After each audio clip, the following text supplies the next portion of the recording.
residence at Stanford. I am months of not hitting the concert stages. So I'm here in my house in Stanford, California. I teach at Stanford University as the cellist of the St. Lawrence. We're quartet, or we're called ensemble in residence at Stanford. I am an artist in residence at Stanford, and as such, I teach a class of cello students. I coach chamber music. We, as a quartet, perform extensively on campus. We play formal concerts and informal concerts. We have had a number of cross-disciplinary projects with other schools and departments on campus over the years. That's one of the fun things about being at a place like Stanford. And I've come to really love that. I went to New England Conservatory myself back in the 80s, and truly loved my conservatory experience.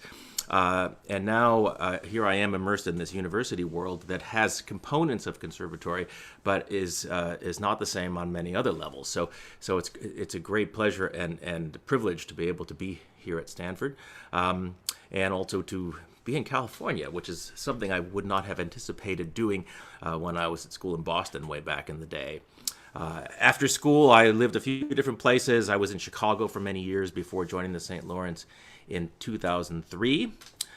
In 1986, that will date me a little bit, when I was still an undergraduate, I won the Young Concert Artists International Auditions. And so for many years, I did quite a bit of touring as a soloist, and then with sort of ad hoc chamber groups, mostly domestic, occasionally to Europe, and then sort of entered into more or less full-time chamber music playing and study. I still do solo playing whenever I can, whenever the opportunities arise. I have recorded the Bach cello suites. I did that. Wow, it's probably coming up on 8 or 9 years now. And those recordings are streamable on my website, which is costanzacello.com. And I have some other projects planned, but most of my recording projects coming up are actually with the St. Lawrence Quartet. I'm going to mention right now my wife's in the house too, and she teaches violin. She's a violinist. Deborah Fong was at the New England Conservatory with me, and we actually met at Yellow Barn Festival. Some of you may know that place up in Putney, Vermont. And then we went to school at NEC together.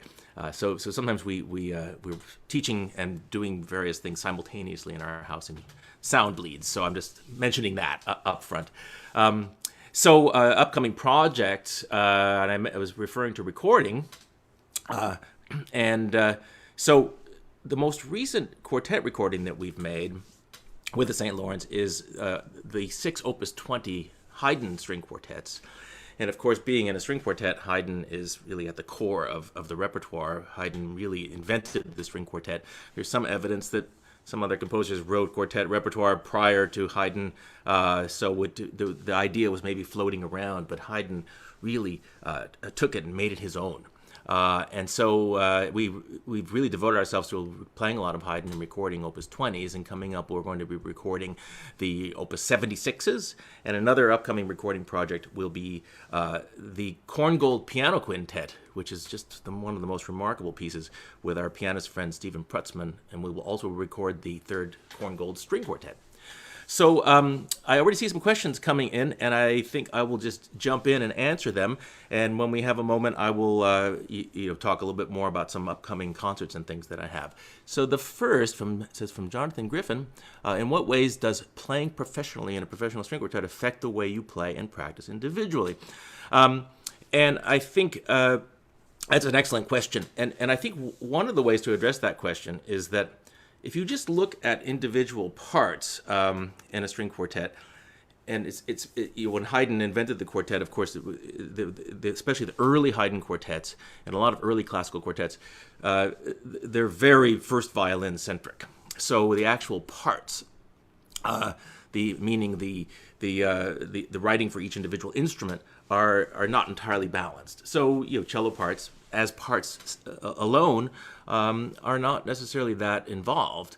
So I'm probably not in my practice room, and now I'm just speaking of Haydn, of course. Now, of course, Bartók, and you get into, I mentioned Korngold, various other composers. We're playing the Franck string quartet coming up. Those cello parts get a little bit more involved. But the number of hours I'm going to spend practicing quartet parts won't be as much as my first violinist will spend practicing his quartet parts. So I actually focus my practice primarily on keeping my technique in order, keeping my knowledge of repertoire in order, and of course having quite a number of students and working on that great solo cello repertoire helps me to focus on that. But I practice concertos regularly. I practice Bach. I sit down and I start. Just this morning I was playing scales and arpeggios, just basic scales and arpeggios, slow and fast. I pull my etude books out. I practice concerto repertoire quite frequently, and then I every day I practice some Bach too. And not to say that I ignore my string quartet parts. I don't mean in any way to say that it's not important to practice quartet parts, because it is. But just the actual demands, the technical and musical demands of those parts alone are not necessarily as intense as for, specifically the first violinist in a quartet. And so I feel like I can do a better job of playing my quartet part if I keep my own playing in the best possible state.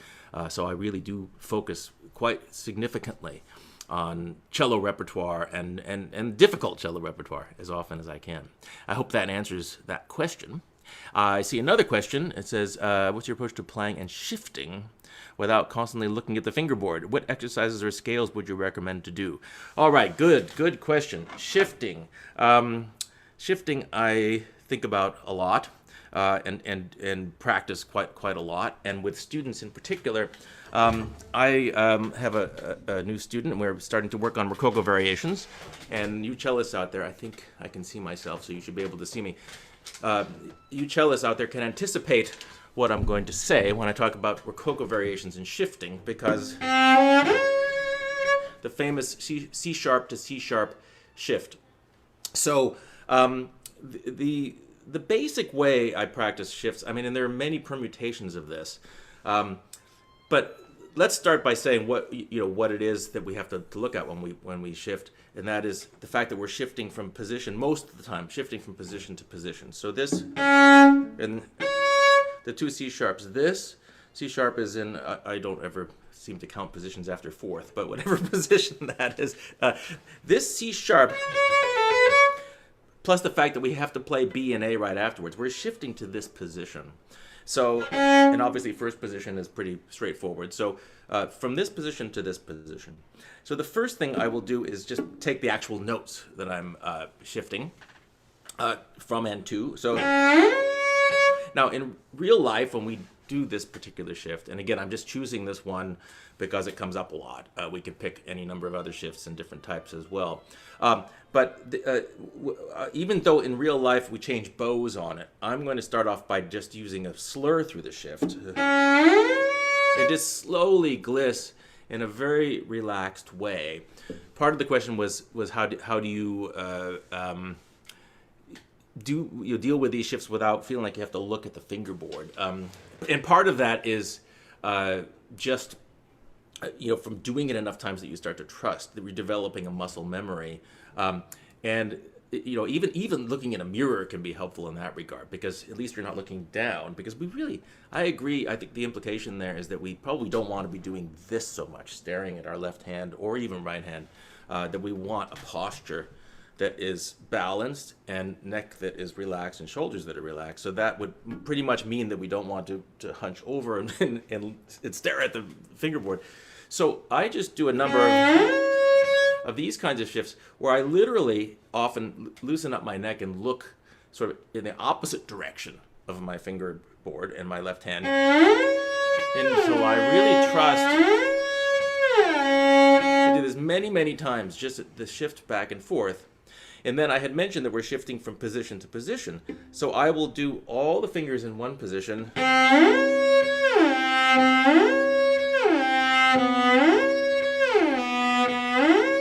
can probably do four changes the hand position a little bit, but why not? It could only help. And then the same thing at the top. But all the while keeping neck loose and not allowing myself to look at the left hand. And then once I've covered all of those, you can also add one more step to that, which is double stops. And which would be this.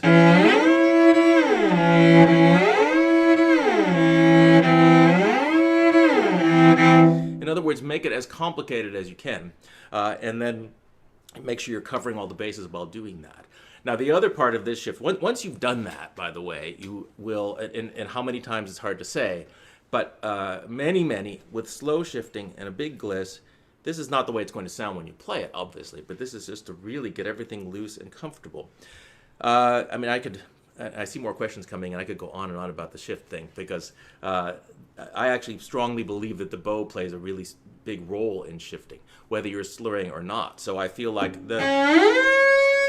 if I'm doing a slurred shift, I have to watch to be sure, and again, back to the point of what you're watching, I have to feel and maybe look in a mirror to see that my bow speed isn't changing right when I'm shifting, because sometimes the anxiety of the shift is such that the bow slows down and things tighten up a little bit.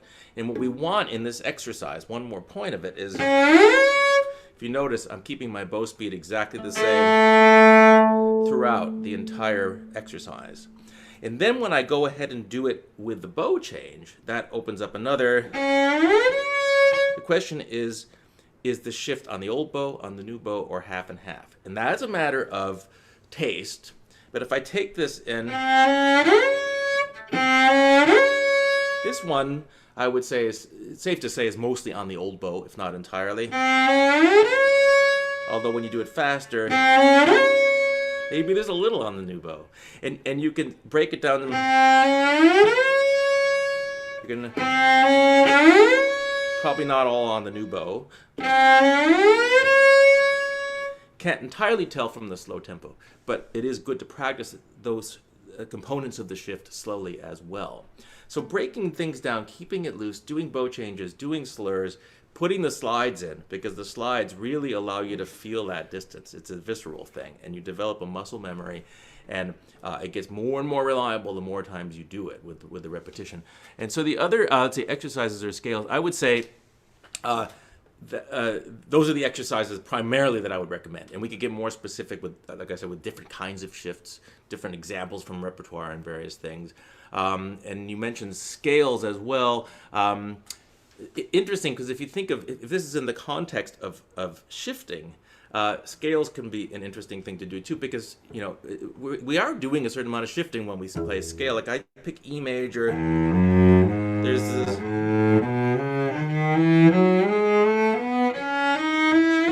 Every time you move to a different position, you're technically shifting. So one of the things I work on scales a lot is the most efficient way to shape my hand so that I can move smoothly. So if I think G sharp to A, I'm already one step ahead. And a little bit, you can probably see I'm squinching my hand, reaching back. So that the idea of that motion is to make it as smooth and efficient as possible. And you can, with arpeggios, and I generally practice arpeggios because that includes a shift component as well, obviously, with relaxed kind of sliding.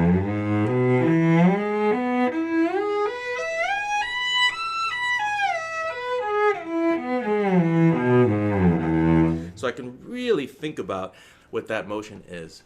Doing things slowly, of course, as you know, always is going to be helpful to us, especially when we start speeding things up. So those are a few thoughts about shifting and scales, and how shifting and scales, and, you know, of course, arpeggios as well, interrelate and connect. So let's see, I want to hit the next question. You're known for interest in contemporary music. Are there pieces, perhaps from the last 10 years, that you feel deserve to be added to our standard repertoire? Oh, really good question. So I'll first speak as a chamber musician, and actually I'll tie in a little mention of a concert we have coming up 1 week from today as part of the St. Lawrence Quartet's work at Stanford. We play a 3-concert series on the presenting organization at Stanford called Stanford Live in our concert hall, Bing Concert Hall. And we're excited about the program this sounds silly to say we're excited. Of course, we're excited about the program.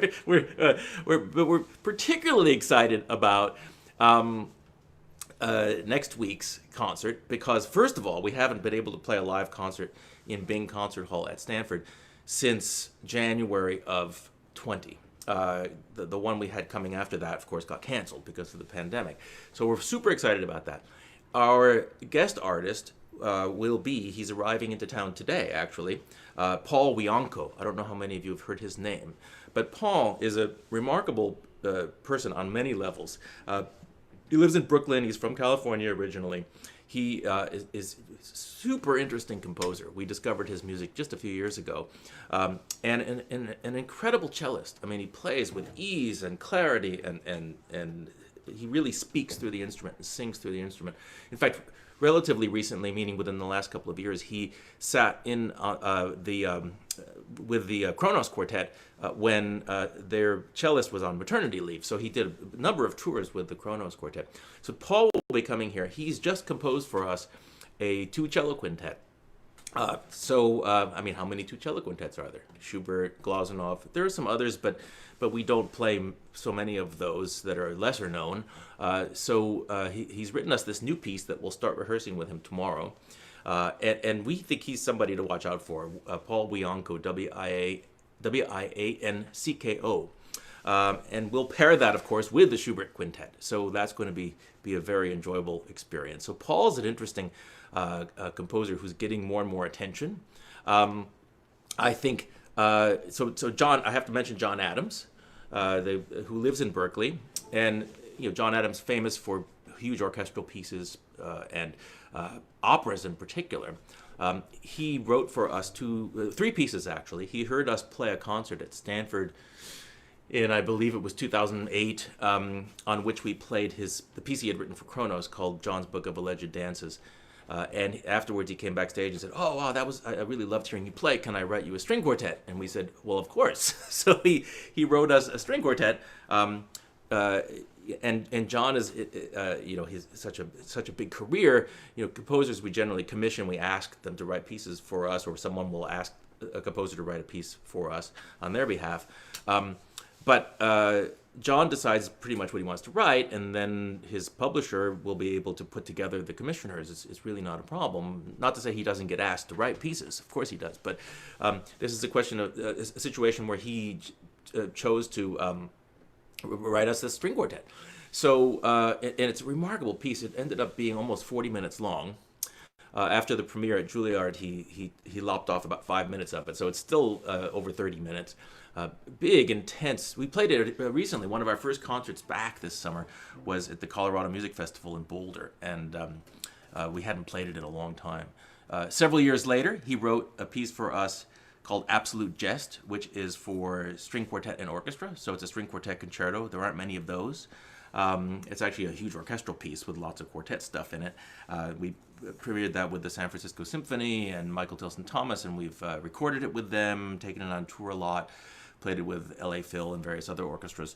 And that's been a lot of fun. And I think that piece deserves some attention for sure. It's a fascinating, creative piece based on late Beethoven quartet scherzi. So you'll hear, especially Opus 135, you hear some 131, snippets from, incorporated into John's orchestral textures. And then a couple years, about 3 years later, he wrote us a second string quartet. So there are these 3 works by John Adams, who, he's become a good friend, and he lives less than an hour from us, and we've had a great opportunity to work with him over these years. And another composer we've worked with quite a lot is Osvaldo Golihov, and he had a sort of dry spell for several years, but he's back to writing more music again, and he is currently writing us an octet that will premiere in I can't remember if we're premiering it in the U.S. or in Amsterdam this coming winter for the Quartet Biennale in Amsterdam. And the idea is that it's for a preformed quartet and then 4 other individuals. So it's an interesting model, because the idea is we would then go to various, for example, universities, and whether it be a student quartet in residence or 4 individuals could come and play it with us, as opposed to putting 2 quartets together like is often the case with Mendelssohn octet. So Osvaldo Golohov's pieces are very, very interesting to look at. Trying to think of solo. Let's see. I think the question says perhaps from the last. Well, it says perhaps from the last 10 years. Thinking of solo pieces that I've heard. I did discover an interesting piece. It's not from 10 years ago, but it's this piece by Miklos Rocha, and it is a piece that. And now the title is leaving my mind at the moment. It was written when Piatigorsky passed away in the 70s, and one of my students is learning it now, has learned it quite well, actually. And so it's not from 10 years ago, but it's from the 70s. And I love the opportunity to discover new pieces in this way. Just a student comes and brings something to me and say, I didn't know that piece existed. It's somewhat reminiscent of Kodai Sonata, but it's more compact. And I think it's a very successful piece. There's also, I heard a few years ago, an Aaron Kernis cello concerto played here by Joshua Roman with a local San Francisco Chamber Orchestra. And that was a fascinating piece. I particularly enjoyed listening to that work. And if more come up in the context of this talk today, I'll throw them out there. Those are a few things that come to mind. But I know there are many, many more, and composers are writing some incredible music nowadays.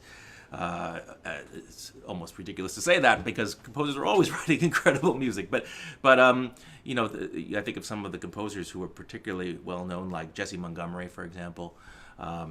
There's so much interesting stuff to be heard and to discover.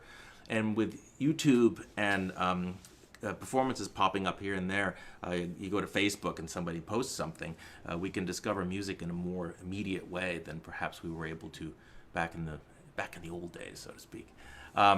So I'll keep thinking about that. But those are some stories about contemporary pieces that come to mind. And now I'll go to the next question. A question from Jonas Chen. How do you adapt to the acoustics of different performance spaces in solo and chamber playing? That is a fabulous question. And I'll talk about it in the context of our concert hall at Stanford. Any of you who know that space, it's called Bing Concert Hall, and know our older hall, which is called Dinkelspiel Auditorium. Both halls are still active performing venues on campus. Dinkelspiel Auditorium was built in 1956 and is sort of semicircular and dry as a bone. You feel like in some ways the sound is being sucked out of your instrument and not given back. Bing Concert Hall is the polar opposite of that. There's a long reflection time. It's a hall that is built in the round. It has what they call vineyard style seating, so it's rather steeply raked. And it only seats 800 people. Dinkelspiel seats 700 and something. It only seats 100 more people, but it feels about 3 times as big. Has a high ceiling.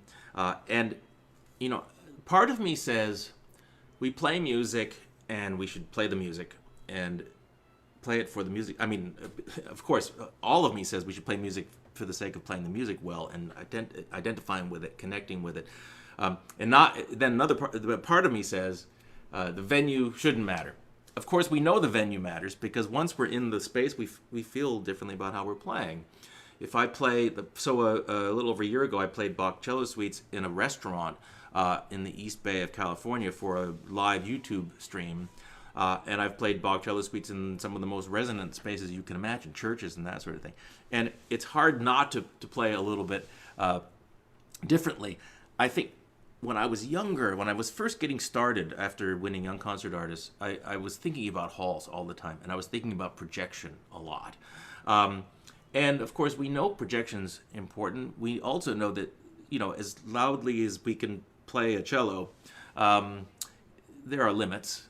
And as I've gotten older, I mean, of course, there's physical health. We don't want to force our sound. First of all, forced sound doesn't sound so good.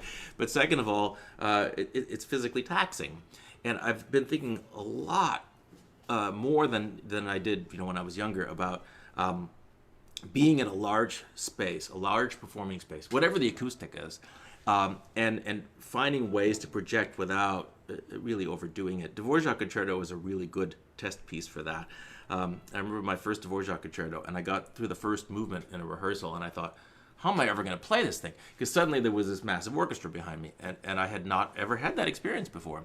And I had to, I mean, it was really a headspace thing. I mean, I had to reason that, no, hopefully we can work in rehearsal to make sure the balances are good.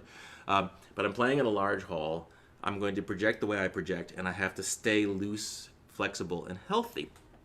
And one of the things that's come to mind as part of this, and I'll get back to the acoustic question in a second, because this is, the way my brain works, I get going down different paths. But last time I saw my former teacher, Larry Lesser, we sat down at NEC in his studio, and we started talking about using the bow and how best to really produce a sound. And that conversation I distilled into this one basic thing, which is the idea of the bow pulling sound and the bow pushing sound, and that it's really about this sort of linear motion of the bow more than anything else.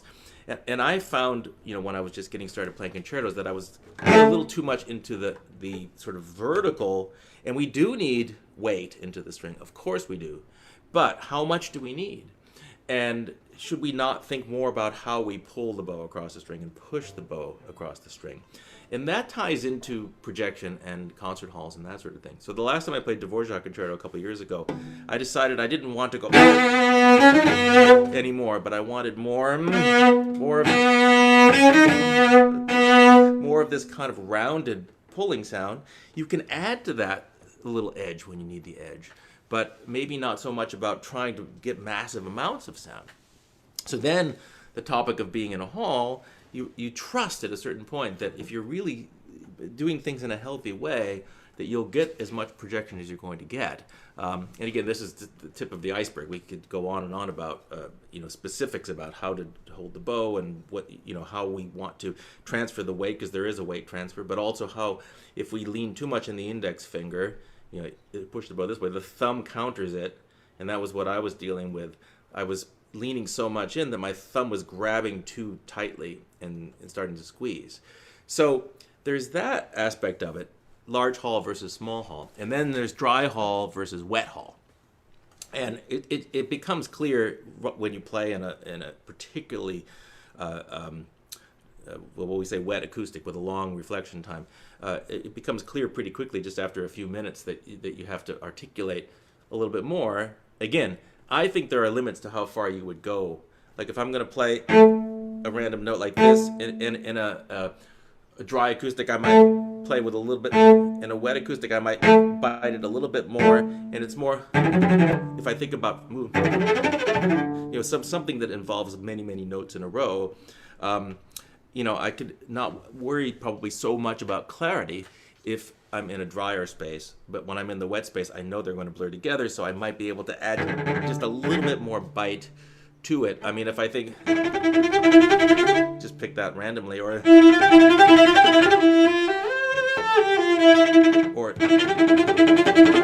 I might want to get a more sparkling sautille stroke in a more sort of wet acoustic and a more resonant acoustic.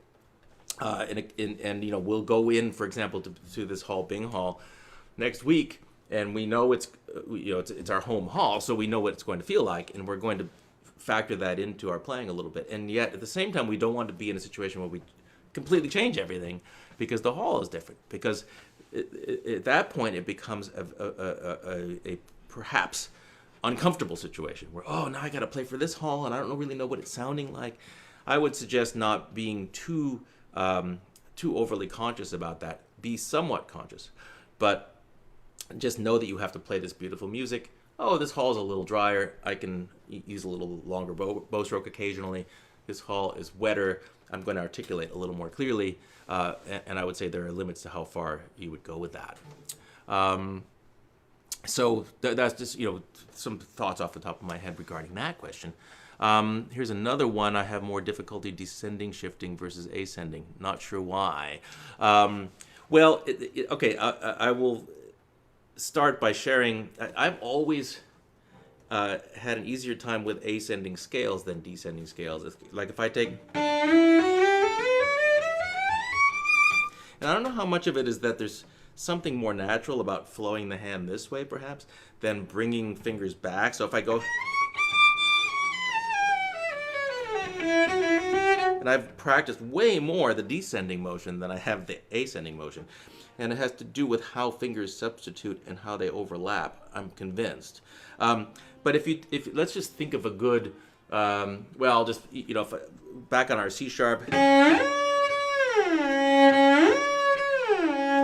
It may very well be that there's something to do with, and there's so many different perspectives on how arm and hand shape work with the shift. I mean, I've known really great cellists who do a lot of arm motion to get the hand up, essentially practically lead with the arm. I like to lead with the hand, but let the arm be an integral part of it. And I think there's something natural about reaching this way, but when you pull back, I think it's very easy for some tension to creep into the arm. And if you just like literally hold your arm here, or just hold it in front of you, and you reach down. I mean, maybe it's gravity. I wonder if it's the opposite for violinists. Well, violinists are pretty much straight across, but you know, if you think about it, gravity.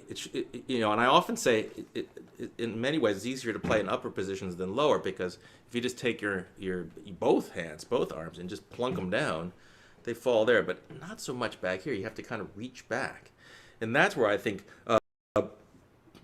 It's interesting because we often think about, you know, playing in upper positions, the shoulder getting in the way, stiffness in the shoulder. But actually, and I think that's probably psychological. That's probably because, oh, we don't really know where the notes are. We know where these notes are. And of course, we can learn where these notes are. But if you just think about the gravity component of it, I think when you pull the arm back, some tension can build in here. And the moment there's tension building in there, the harder the shift will be. And so what I would suggest is just thinking of a kind of relaxing motion as you shift downward. Just we'll just pick D. Like if you go up, as you come down, just let the arm relax from the shoulder.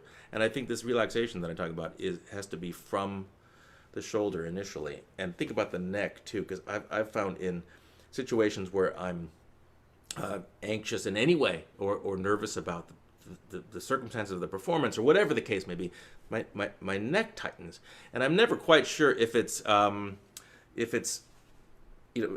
with the neck or it starts with the shoulders and goes to the neck. But I would say these slow shifting approaches that I'm talking about, and I think I'm tying the descending into it. You know, I think those are opportunities to check in with all aspects of your shoulders, neck, body. I had a teacher once who would talk about, think about your face, you know, just keeping it calm. And of course, mirror is helpful for all these things because you can sort of see what's going on.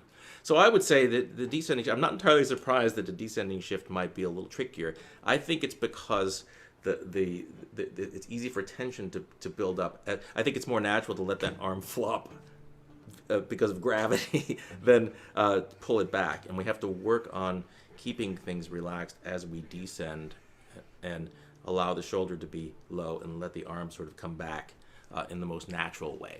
So those are my first thoughts about that. I'm going to get back to some more questions. Okay, let's see. Question from Stephen Owen. Would you please share a bit of Bernard Greenhouse's personality and his approach with his students? Thanks for that question. I had a great time working with Bernard Greenhouse. I was at New England Conservatory for how many years? 6 years. I did undergraduate. I did a year of master's, and then I switched to artist diploma. And I first studied with David Wells. In fact, he was the teacher who talked about keeping your face calm and thinking about how that extends to the way you play the instrument. And then I switched, mutually agreed upon opportunity to work with Laurence Lesser. So I worked with him for 2.5 or 3 years.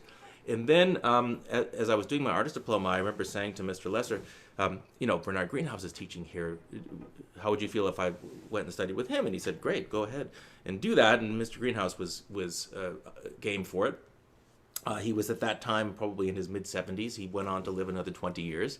And he was, at that time, I would say, just to speak of my own experience, and he would mention this to me, he had some heart issues.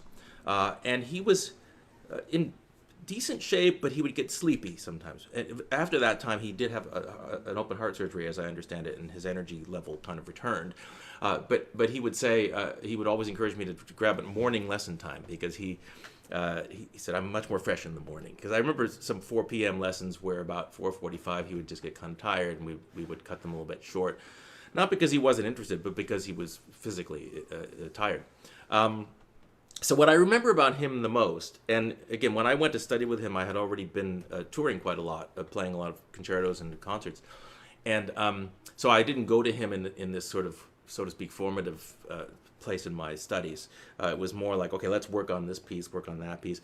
And I would play concertos for him. And one time I was wanting to learn Don Quixote, but I didn't have a concert coming up with it. And he said, no, look, why do you want to learn that? You don't have a concert. Play something else for me. So I never ended up playing Don Quixote for him. I remember playing Rococo and Bach suites and Brahms F major. I wanted to play. One of the things that got me excited about working with him was Elliott Carter's sonata, because I knew that Carter had written the piece for him back in 1948. And I played it in a master class at NEC, and Greenhouse was at the class. And I think that's when I first approached him about studying with him. And I said, I'd love to play Carter's sonata for you. And he goes, oh, no, you already know how to play that. Let's work on other repertoire. So I never played Carter's sonata for him. But I did have an excellent time working on that with Mr. Lesser. In any case, back to the question, is like his personality was, I mean, there were stories of him getting kind of cranky, and he got a little cranky with me once in a while. I mean, I quote, if you don't vibrate on that note, I will kill you, is what he said once. And I'm sure he didn't really mean he was going to kill me. But he was he could get really demanding about certain things. And then he would be sort of gentle in other ways. And maybe it was his age, maybe it was my age, but I found him very agreeable and pleasant, always. And you know, he was old school. I mean, he would always wear a jacket and tie to teach, you know. As you might remember, pictures of him perfectly groomed, his hair and his little goatee. And a lot of what he talked about, I mean, there were 2 big takeaways from my work with him. One, the right-hand one was legato. And I remember it was F major Brahms sonata, and I was playing...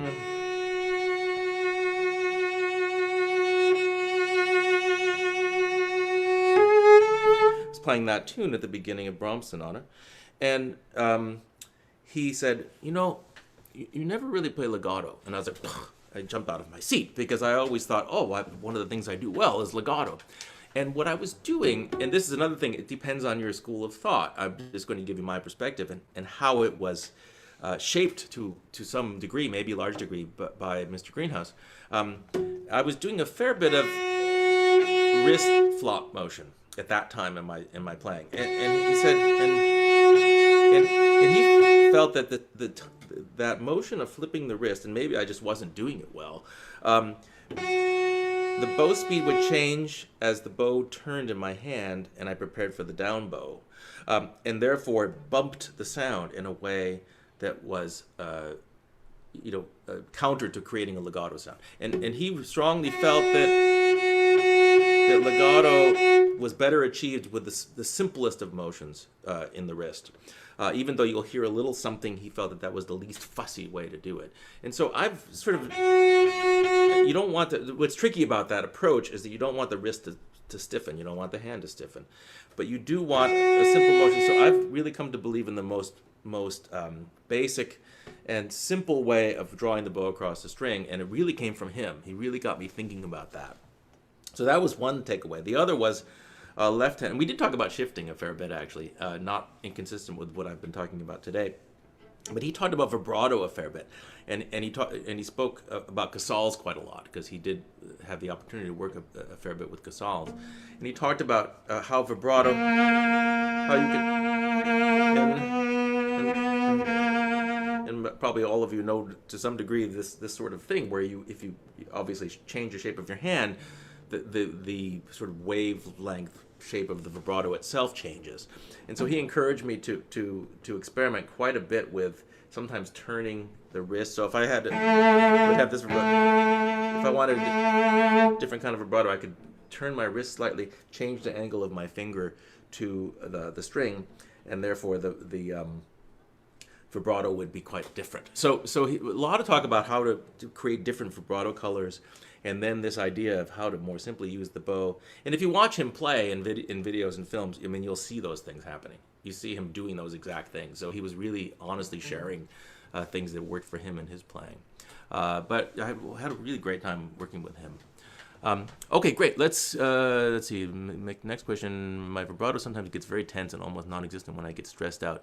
Do you have physical, even mental strategies to deal with this? Oh, that's an interesting one. I remember one of my teachers saying, "Oh, this particular student had come to him, and this is not meant to be discouraging to anyone." And he said, "Yeah, there's some vibrato issues, and once the vibrato is formed, it's really hard to change it. It's going to be what it is because it's so specific to the person." And I was like, "Whoa." I'm not sure I agree with that, but vibrato is such a personal part of your expression. Just in the same way that great singers use vibrato in a very personal way, and wind players, et cetera, et cetera. And what I think I'll do is, the question is about the vibrato getting tense when you get stressed out. And of course, there may be many components to why the vibrato is affected by that. And ultimately, we all notice we get into a high stress performing situation and something changes. Whether it's, some people have a bow that shakes. I've been lucky with that. My bow tends to be pretty steady. Sometimes we feel we lack confidence, for example, in shifting, so the timing of our shifts changes. We feel we grab the fingerboard a little too tightly. I'm guessing in this case you probably, in your tension, grab the fingerboard too tightly. And that therefore tightens up your whole hand. There's probably tension that may be emanating from shoulder down, from elbow. It could be just in the wrist. It could be in the fingers. It could be in all those things. But I think I would recommend a holistic approach. And it's obviously you can work on this in the practice room. The big test is to be able to get into a concert hall in a performance situation and implement these sorts of things. But it starts obviously with breathing, and we all know that a lot of string players have gone through many different methods, worked through different methods of keeping loose and free. Yoga is an old and important thing that people have done. I myself have not done yoga. Probably it would be good for me. But to develop body awareness and flexibility. Of course, Alexander technique, Feldenkrais, I've heard about, and there was another one someone was telling me about recently. If it comes to if it becomes clearer to me, I'll mention it. But in any case, these methods of keeping things loose and free. But what I would say, in addition to finding ways to use breathing to relax, and to trust that if we just take the edge off in a concert deliberately, we're probably still going to have enough adrenaline to keep the music excited. In other words, for example, I'm not an advocate of taking anything like a beta blocker. I've never even taken one in my life for anything. And there are those people who take them and say that it helps. But I feel like, well, we need a little edge in a performance, right? We need excitement in a concert. We just don't want it to be tension. We just want edge and excitement. So what I would say is to develop full control over your vibrato. And I have two basic exercises that I do for vibrato, and that is one where we think about both vibrato speed and then vibrato width.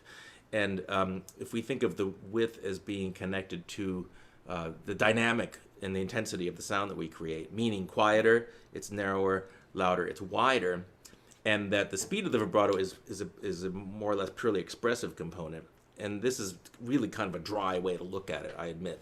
But if you take and do the width exercise, you would do, these exercises are 4 bows each, so down, up, and down, up. The width exercise is starting very narrow at a very quiet dynamic and getting very wide to the loudest dynamic after 2 bows, and then and then reversing that. The idea is also that you don't change the speed. So if you start, I'll try to do it well. We'll see how I do. I often start these vibrato exercises on second finger because the second tends to be the strongest. And for some reason I picked the note A. I mean, that's just probably how I learned it. But we'll just start. If I just pick this as my speed, I'm going to start very narrow and quiet. Pianissimo to fortissimo.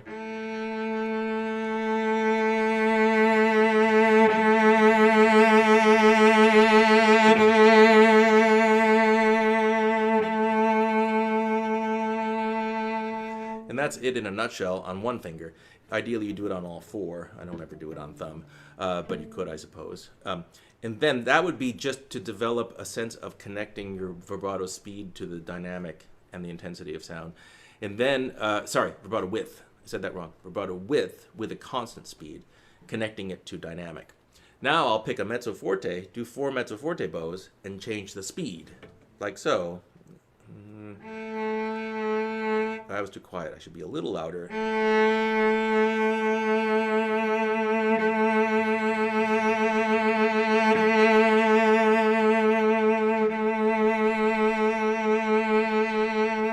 And so that, it's a little bit clinical, and I don't, you have to do it a bunch of times to really get full control over it. Ideally, the dynamic would stay the same. And it doesn't have to be mezzo forte. I just picked that out because it's a middle ground dynamic. But I think doing those sorts of exercises, a speed exercise and a width exercise for starters, where you're not trying to incorporate the vibrato into repertoire as such, and developing a stronger sense of how the vibrato connects to what you're doing with the bow in a general way, I think that's a thing that could help you making that connection musically. So when you're playing,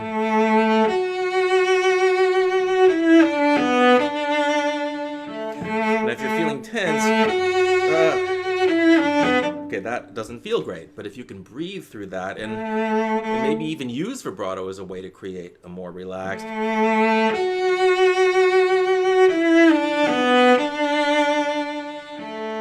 or do a version without vibrato,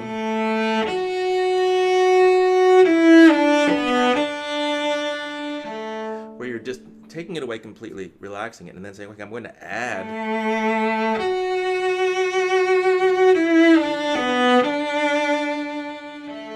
a sort of shape through the vibrato. Again, I'm answering these questions as well as I can, and it opens up, each answer opens up another, a whole set of doors to other things to talk about. So, it's hard to have sometimes a direct and incredibly perfect answer to these, but I'm just musing a little bit and trying to come up with some thoughts for each of you as you ask the questions. So, I would say, breathing, holistic, shoulders, face, work on vibrato as a thing so that you can develop the strongest control over it. And then practice, of course, passages without vibrato, where you can stay loose, add it in the most musical, natural way you can. Great. So the next question is, that was the vibrato one. What's your opinion on moving your body against the bow or the same direction as the bow? Well, this comes up a lot, and I think there's in any of these answers, there's so many schools of thought about how to deal with this. And I guess.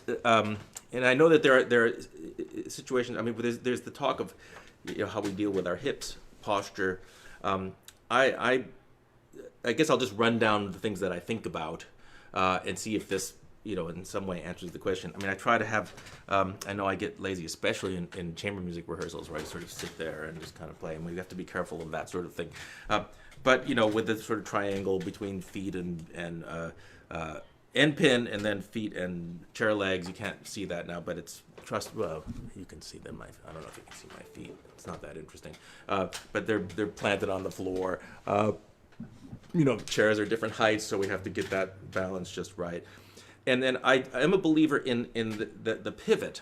I guess most of us probably are, but there are two kinds of pivots. There's the body's pivot on the spine, where we have to get to the A string, so we're going to turn a little bit.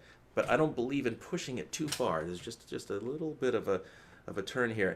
But at the same time, I believe in the cello pivot from the end pin. So when I'm on the A string, I'm very open to. It's especially when I want to get a little more into the A string, turning it, 30 degrees or something, so that I can really get more connection with the A string. And also, C string's really interesting because to get that bow angle just right, and if your cello is turned this way, you might bash into your leg. I sometimes see bits of rosin on my pants afterwards from the bow grabbing it, and that's not what I'm aiming for. But I do believe in this pivot and this pivot, the C string in a way, you can sink into the C string more naturally because the right arm is closer to the C string. The A string is a little trickier, so there's where we have to be careful. Now the question was moving body against the bow or the same direction as the bow. I think, and I think the question is really like when I play a down bow, do I pull this way and vice versa? I don't tend to do that myself. I can sort of see where maybe if we were to swing left or right, it might be useful. I don't do much of the left to right motion in my own approach to playing. I try to stay stable and just use these pivots. If I just think about it, if I move, and then the other way to do it would be to move with the bow, opposite from the bow. Yeah, and I think if those sorts of motions are meaningful and helpful to you in terms of the physicality of playing, obviously you wouldn't go too far with it. Like you wouldn't want to go way over. You might just go a little bit this way, or what if you went with it? I don't know that serves a purpose particularly, but again, it's finding that balance, and I think it's such an individual thing. I mean, you think of players of many different heights and proportions, and there are so many of these issues to think about on a case-by-case basis. But at least for me, I mean, I don't think so much in terms of moving my body against or opposite the bow motion or with it so much. I try to stay stable and just use the opening of arms. Well, the left arm is there, but of the arm, and then turning the instrument. And probably in the context of that, I would guess I'm more inclined to move a little bit opposite from the bow, but not so much with it. That's just off the top of my head. I haven't delved into that too much. And then the next question here, that's a good question though, and now I'm going to be thinking about it, of course. Can you tell us more about your cello? Oh yeah, this is one of the perks, I suppose I could say, of being at Stanford. And of course, there are a lot of institutions that own instruments. Stanford has a rather extensive instrument collection. Some of them are Baroque instruments, and many of them they need work, and so they're not really played on, or not very often played on. And this is kind of the prize piece in the collection. There's a beautiful Francesco Stradivari violin in the collection as well, although it's not a great sounding instrument, unfortunately, despite a lot of work being done to it. But this cello is quite a mystery. In fact, if any of you know Chris Runing, you should talk to him about it, because he's puzzled by it, and in a good way. He's excited to try to figure out what it is. He took high-resolution photos of the top and sent them for dendrochronology, and I think the wood was dated to 1717, 1718. But it was called and certified as Francesco Gobetti, who was, I believe, a Venetian maker. And I remember when I first showed it to Chris, he said, Gobetti's not known to have made any cellos at all, and he had a very short career. I read about him. And he said, there's just pretty much no way it could be a Gobetti. So then various people have looked at the scroll and think, well, there's Bergonzi, there's one person who I brought it to sees some Storioni in it. And by the way, the original papers said that the top was made by Filius Joseph Guarneri, that the top was, and the rest of the instrument was Francesco Gobetti. So those are all the mysterious things that have been said about it that I know. Some have mused that it might be not as old as 300, although as a Gobetti it was said to have been made at 1710 or 1715. Now it couldn't have been made that long ago because the wood at the top is newer than that. On the other hand, if the top was replaced at a certain point, it could be really old. So I think Chris is going to keep looking at it when he can, and likely will figure something out about it. But what I like about it is that and this is the one that I borrow from Stanford, as I mentioned. I own 2 instruments. In fact, Chris Runing has a cello of mine now for sale, if anybody's interested. It's a Lorenzo Ventapane from 1820 with original label, really nice instrument, a little smaller than this, and he has that in his shop now. But I also own an instrument from about 1942, which is made by Giuseppe Lecchi he was in Genoa. And so, but this cello is an incredible, and it's hard to tell on the computer, incredible bass.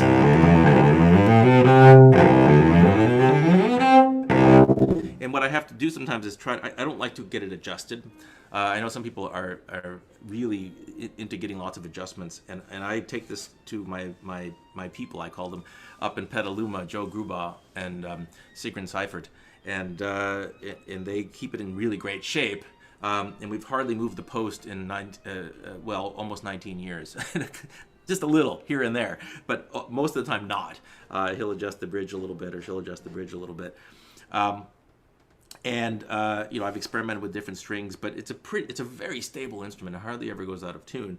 But I particularly love the low end of it, and of course, being in a quartet, that's a really great feature. So I feel really grateful to have it, and I use it in all situations. I recorded Bach suites on it. I play solo recitals. I play concertos on it, and of course, quartets. So that's what we know about this thing. Good question. And then next question. I was recently playing an adagio, and they recommend to me to make the changes slower and more expressive. What do you recommend me to do with that recommendation? And also, do you think that there are pieces that need other types of position changes? How do you work it?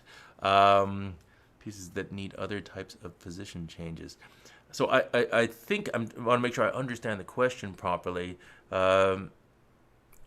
So changes slower and more expressive. I think you're probably talking about shifting, right? And there are pieces that need other types of position changes.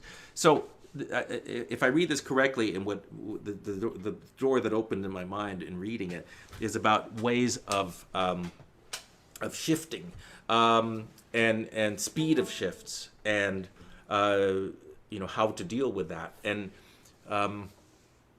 so a few things come to mind. I mean, again, it would have to be, it'd be easier to talk about in the context of a specific situation. But we'll just pick something that, I'll go back to this second theme in Dvorak first movement. I'm trying to think of a really good shift to focus on. Even,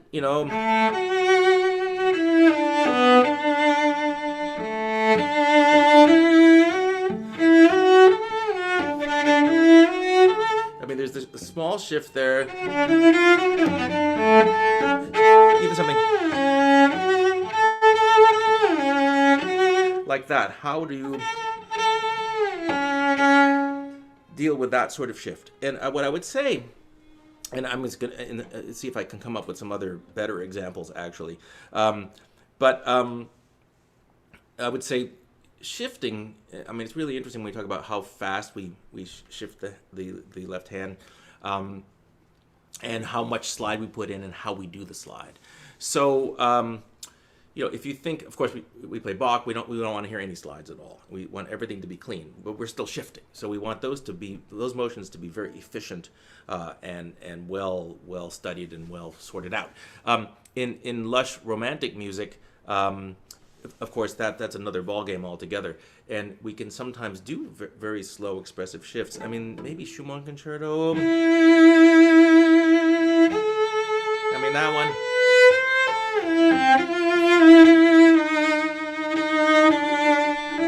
So there's even this. We don't want to hear a slurpy shift there, so that's maybe we can get a little, and then we have a downward one, but we don't want to hear too much of that either. But I think we can think about, as I was talking about in the Rococo, does the shift go mostly on the old bow, mostly on the new bow? The speed of the shift is a matter of taste. much of the time. And slower, more expressive shifts go in and out of style. If you listen to old recordings, you will hear sometimes very, very slow, very expressive shifts, or just very sort of scoopy shifts, but very stylized and quite beautiful from the old great artists like Fritz Kreisler. Heifetz had a different way of dealing with shifts. Casals, Piatigorsky, and I think back to the question as I see it. I think sometimes I think studying a big shift with a slow motion, first of all, it serves two purposes. You might discover that you like a slower, more expressive motion overall, just for the kind of expression that you get from it. And of course, then you're also doing the work of the muscle memory that I was talking about before.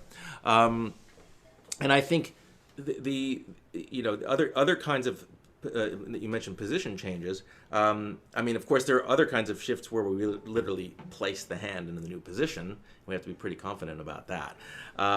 Let's just take, for example. So you have an opportunity if you do the D string fingering.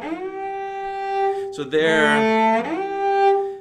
I'm going to, in addition to thinking about which part of the shift goes on which bow, which finger are you shifting on? Am I first finger, third finger? Does second enter into it?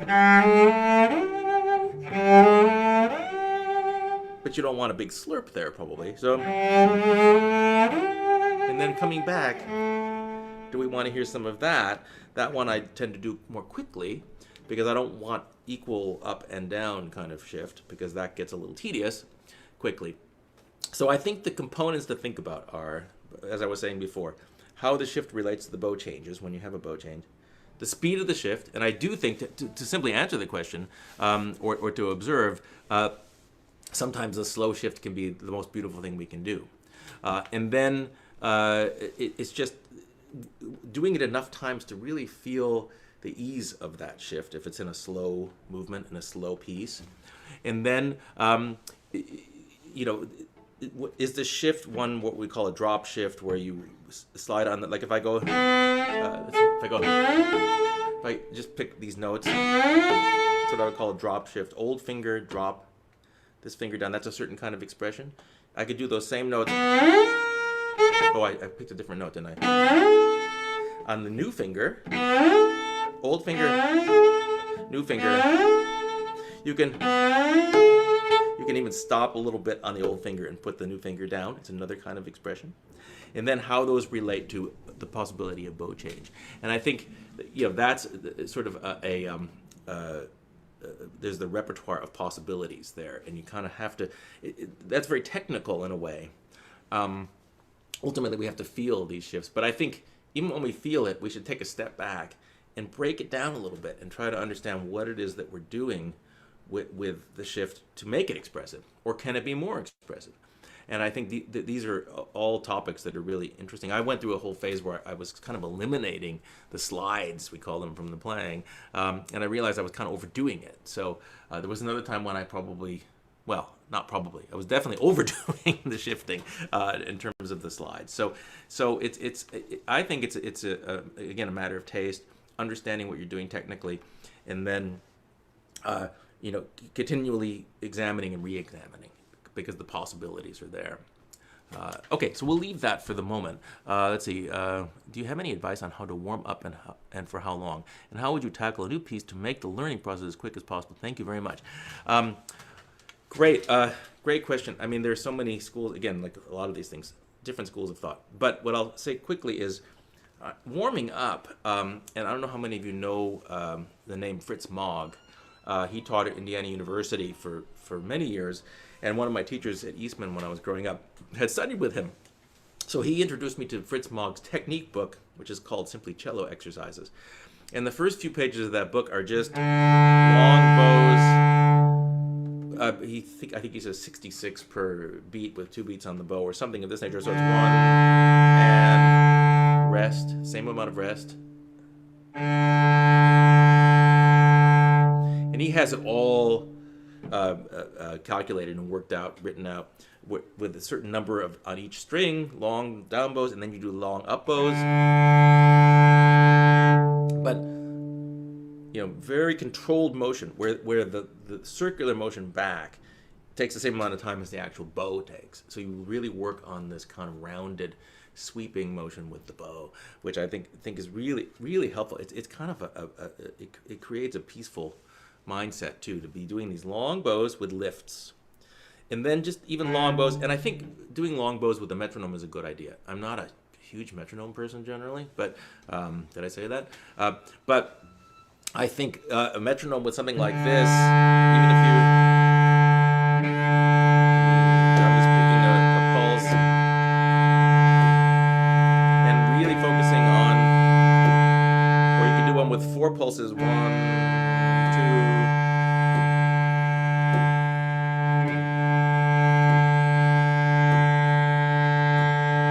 really controlling, dividing the bow into 4s or 3s or 2 at least, and you're at your goal place at certain points with the metronome, which you can either glance down and look at, or if you don't want to get into the habit of looking down, there's where your mirror comes in handy. So long bows, I think, are really, really good. The vibrato exercise that I talked about earlier is a good way, the speed and the width vibrato exercise. You can also just do sort of loose vibrato, switching fingers,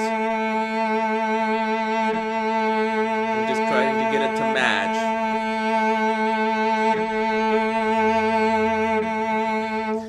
Single note, switching fingers, getting everything loose, thinking about the vibrato sounding the same on each finger. And then I just generally do a series of and I'm not particularly scientific about it, slow scales. I pick a slur pattern and just, like sometimes I do an odd number like 5.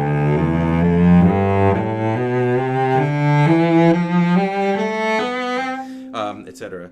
Through the whole scale, 4 octaves always. I do all my scales 4 octaves. And with a relaxed vibrato, a very loose bow, and sometimes with no vibrato. I find scales it's very useful to do scales with no vibrato so that you can keep the hand as loose as possible.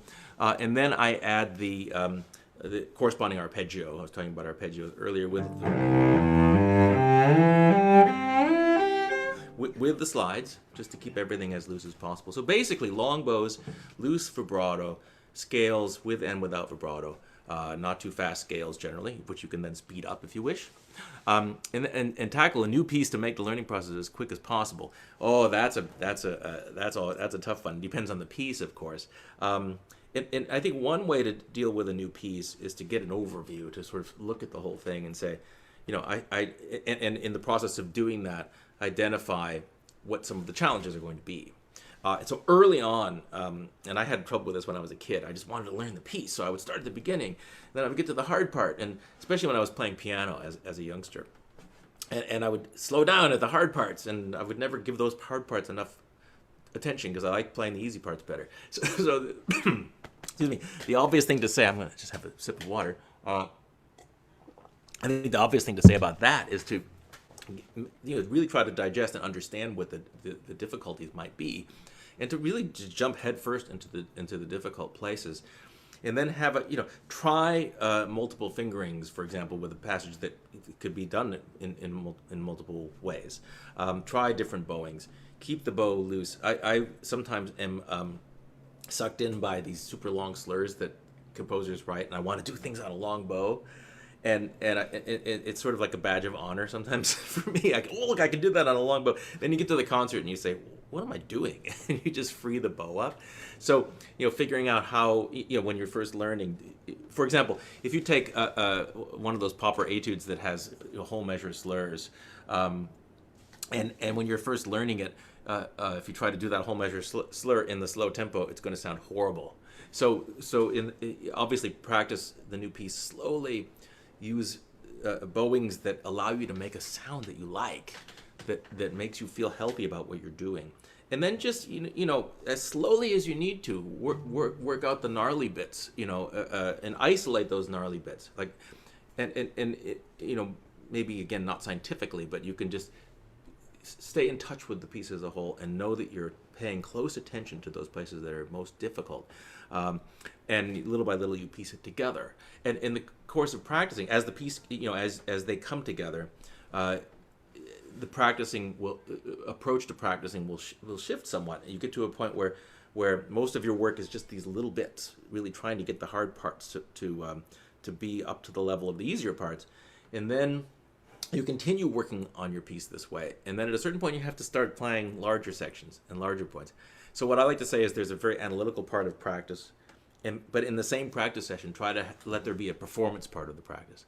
So even if it's a fairly new piece, early on, try to get in the mode of performing so that even if it's under tempo, for example. Like I had a trio that I'm coaching at Stanford, and they're playing Tchaikovsky trio. But they'd only been together for like 3 days, and they played almost a half of the first movement, and that piece is gigantic. And they just played it under tempo for me. And I was thrilled because they were able to digest so much of what was going on in the slow tempo and listen to those details. But they played from the beginning to where they were going to stop, 10 minutes into the movement, under tempo, because they were getting in the groove of the performance aspect of it. So even when things are not up to tempo, you can still begin to do that kind of work. So those are a few thoughts regarding that. Some more questions. Let's see if I don't want to skip anybody here. Okay, so what are some tips to stay relaxed and not tensing up my shoulder while playing for an extended period of time? Tend to raise my bow shoulder and tense up when I play for long. Oh yeah, I know how that feels.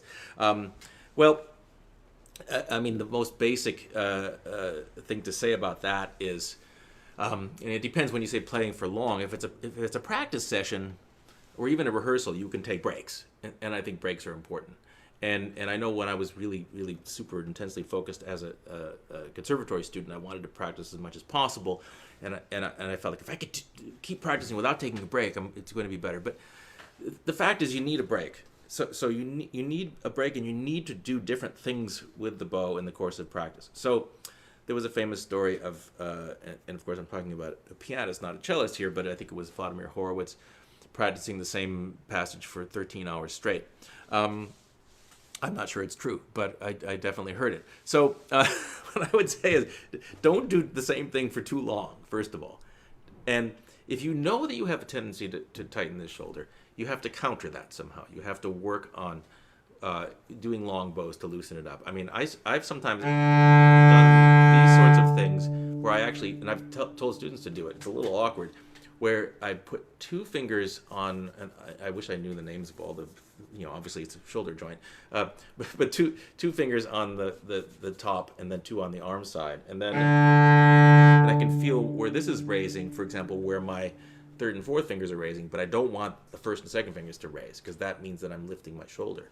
And I do some long bows this way. I think basically the quick answer is to, in your awareness of it, counter it in the most direct way. Say, no, I'm going to just loosen it. Breathe and relax the shoulder. Use leverage. Now, when I say relax the shoulder, the great thing about what we can do with the bow arm is we can actually get the elbow to be pretty high. We can use a high upper arm when we need leverage, but it doesn't mean we have to bring the shoulder up. And that takes some getting used to. Keeping the shoulder relaxed, using the natural pivot of the that ball, the socket of the shoulder socket, to allow the arm to come up but not pull from the shoulder. So that's something to watch out for. Use a mirror to watch out for it, and just switch gears every so often. If you're doing a lot of scrubby playing and the shoulder's tight, wait, stop for a second. Play some long bows. Do something that's more legato. Or if the legato is making you tense, stop and do some loose, sort of fast bow playing in an etude or whatever the piece might be.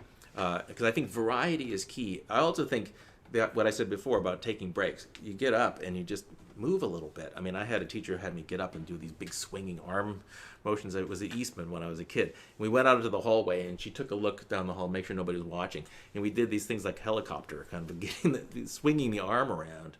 But I think there's something to that, doing things just to let the arm be as loose and flexible as possible. I mean, I feel a little clunk in mine. Maybe it's my age, but I think just letting the arm, and even that, what I'm doing now, take the bow out of my hand, I'm just letting my arm flop, and I'm just letting it sort of naturally sort of sway.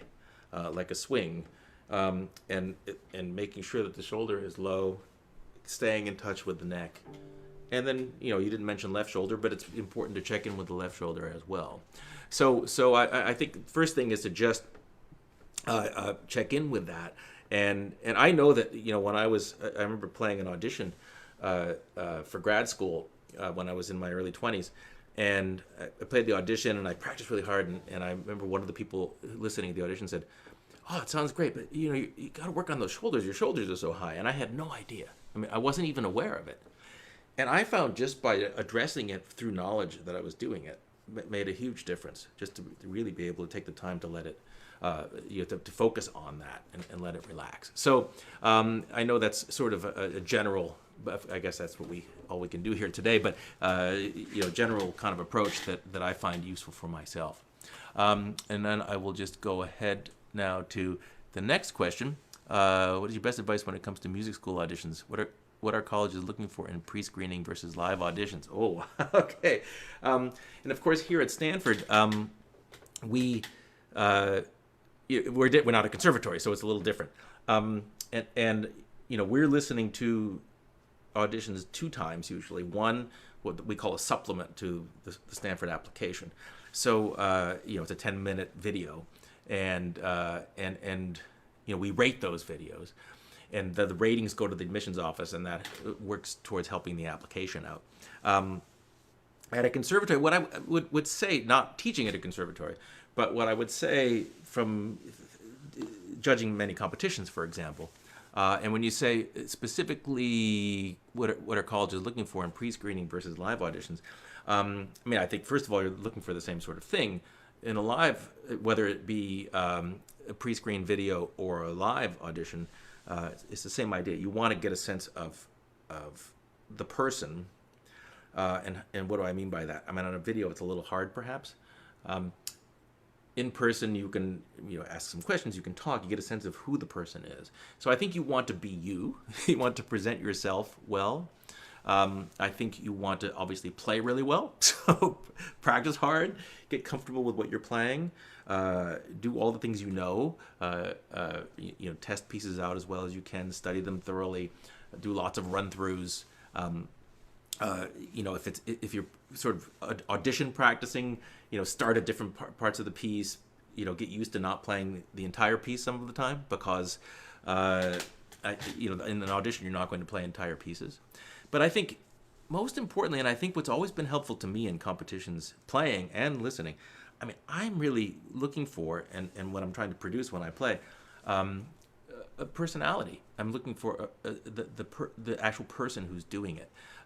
And I think you could take 10 people, and 5 of them play, and all 10 of them play let's say equally well technically, because let's just say we'll judge the technique objectively. Everybody's equally in tune. Everybody plays the right dynamics, whatever those are. Bowings that work, beautiful sound, 10 people. But then maybe 3 of them have just a little something else that it's hard to put your finger on. Just a little extra personality coming through. A sense of really connecting with the music. A sense of connecting well with the instrument. And that's because those 3 people let themselves do it. They take a little of the edge off and just relax a little bit. And then, let's say maybe not all 10 of them are technically perfect, or the same, let's say. Maybe those 3 people who have more personality played a couple notes out of tune, or scratched a couple of notes, or whatever the case may be. But that personality is so strong. If I'm listening to those auditions, I'll be more interested in the people with a strong personality, assuming that the technical glitch is not so disturbing that it gets in the way. So I would say, and I think this is what colleges look for too, and I think universities in accepting students, period, and I'm not even talking about music, they're looking for people who are involved on a number of levels in many things, and have many interests. In the case of universities, in the case of music, we want interesting students to come to us, obviously. We want great players to come to us too. And if you can get those things to merge, and I'm, of course, I know the person who asked me the question is an interesting person, aren't we all, right? So allow that personality to come through while not compromising your playing technically. And that's the best advice I can give you.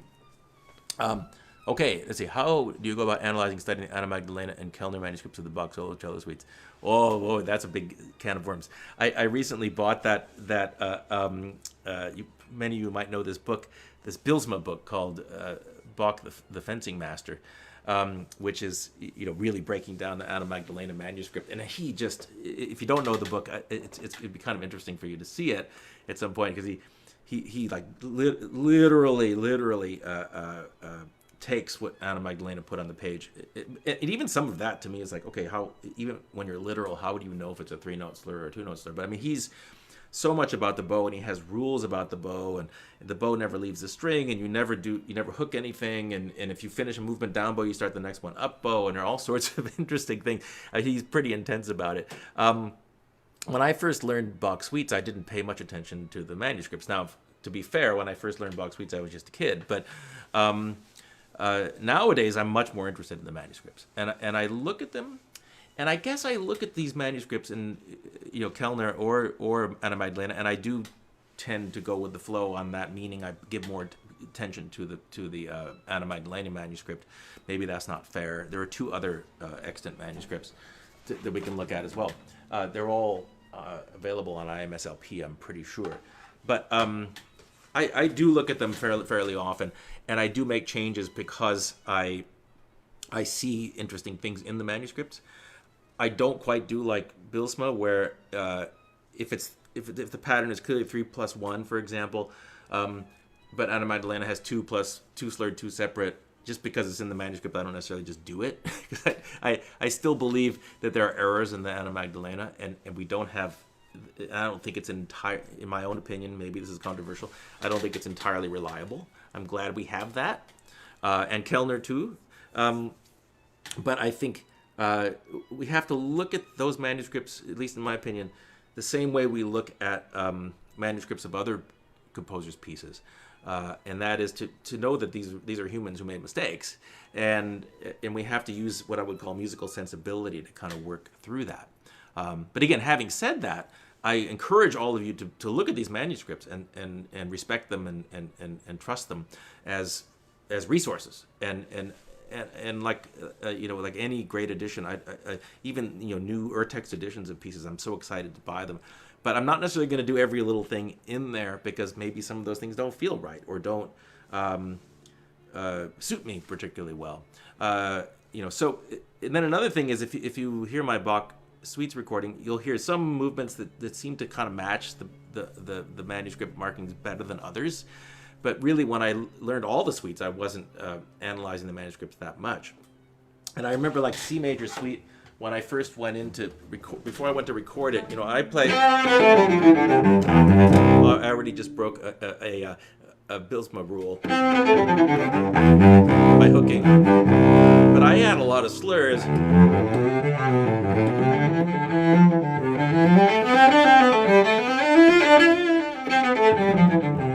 And then I do certain things separate, and that's just, it ties into how I was trained to play it. And before I went to go record it, I said, I better change that, because the manuscript isn't like that at all.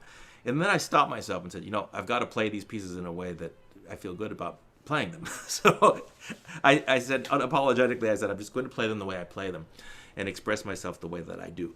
Now, having said that, I'm definitely more inclined now to look at those manuscripts and incorporate aspects of them, but I'm not going to be totally wedded to either of them in a completely literal way. I'll just try to keep learning things from them. So I'm going to keep going here.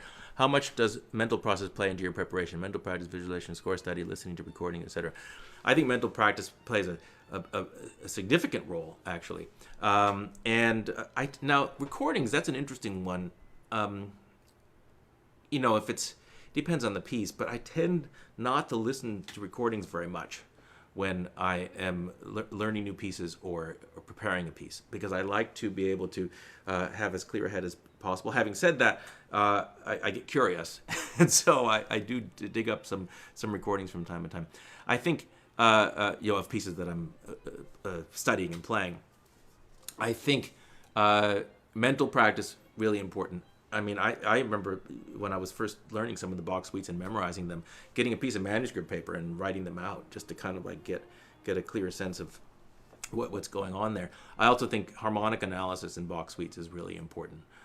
So that goes into the preparation of Bach. So it's not all about just repetition and practice. There's a mental component of it. Visualization is really important. And I often find it's interesting when meaning visualizing going out on stage and playing something.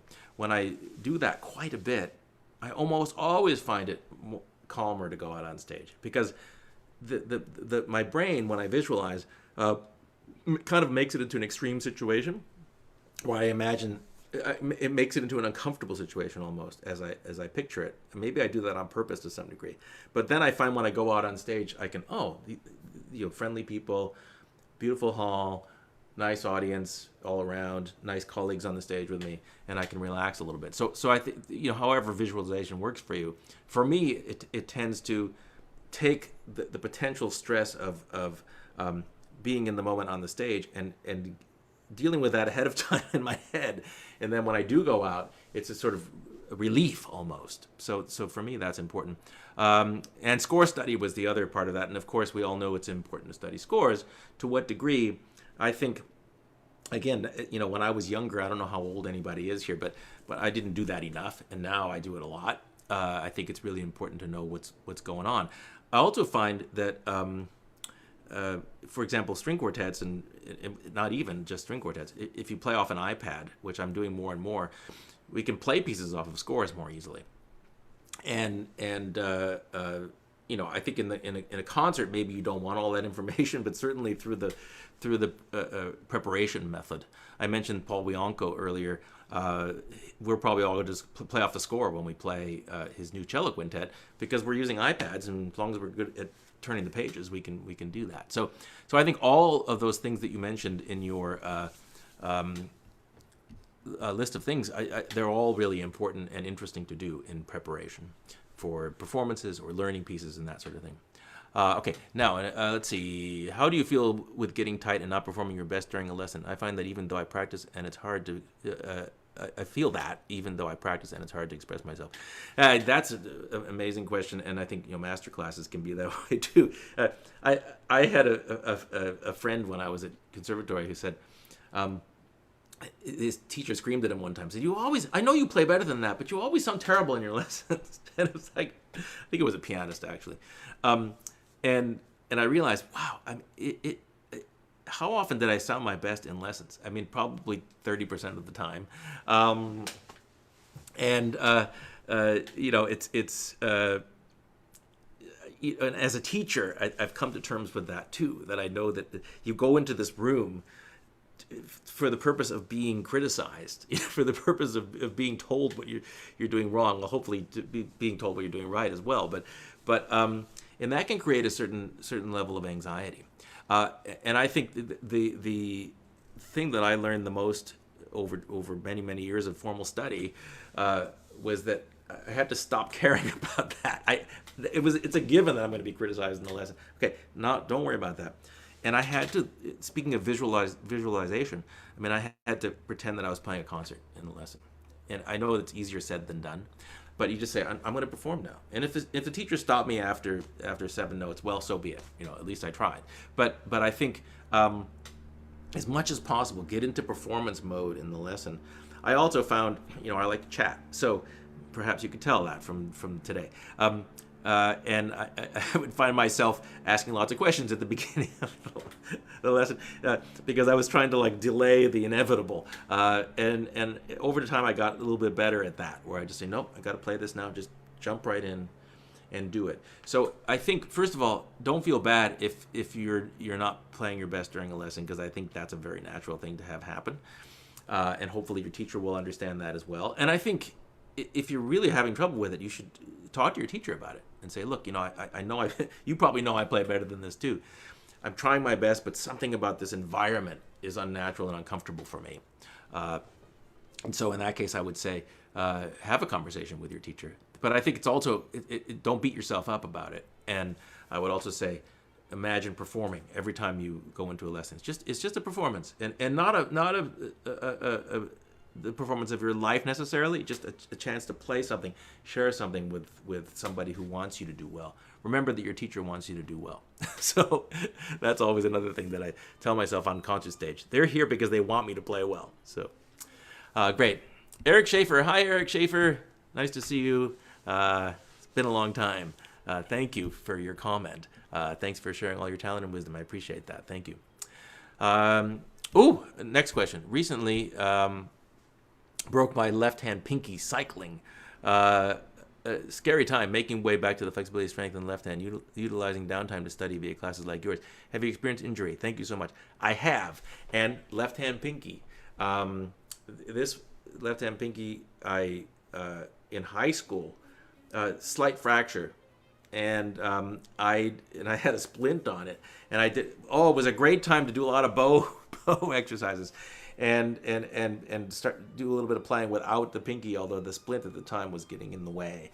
So I really, when I've had some injuries like that, I've had to be innovative, because I didn't want to stop altogether and not play anymore. So yes, I think making way back to flexibility, strength, and left hand. I think using downtime to study, I think that's important too. Back to the score study, you can still keep your head in music, but you can also use the other arm. So I would say use your bow arm. I had a bad time with this pinky at Spoleto Festival in Charleston a few years ago, and I was at the end of a run and I tripped on the sidewalk and I wonked my hand. I tried not to. It went like this, and somehow I hit this pinky, and I had probably fractured at least slightly something in it, although it didn't totally blow up. I got ice on it right away, and I had to play a concert the next morning, and there was no way around it. So I just lived through the pain and dealt with it. If you don't have to, let things heal as well as you can. And I think those are the main injuries I've had. I've had a little soreness once in a while, but I've been lucky not to have to deal with tendonitis, for example. And I've known many people to fully recover from things like tendonitis. So I think it sounds like you have a good head about it in terms of what you should do. Keeping yourself immersed in music, and then you do other things that you can do is what I would say. And then marks the end of the question. Closing. Okay, I see that. Thank you very much for that. I think I missed a few of your questions. I'm sorry about that because I get carried away. Well, first I want to thank you all for joining me here today, because this is a lot of fun. I enjoyed discussing these sorts of things immensely. I know it's sort of a monologue because we're not actually having discussion back and forth. Nonetheless, I hope that I was able to share some interesting ideas with you. Perhaps I know many of you already. If I don't, nice to meet you, at least through Zoom and YouTube and Facebook.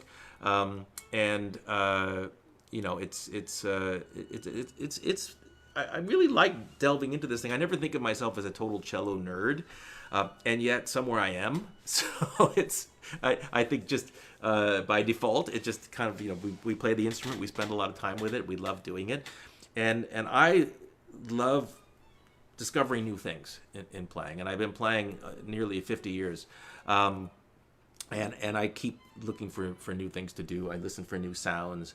I learn a lot from my students. A lot, and I thank my students for that. It's a continual, and we all remain students throughout life. So it has been a pleasure. It continues to be a pleasure, and today was a lot of fun for me. So thank you all for joining in, and I hope I'll see you now that we're starting to tour again.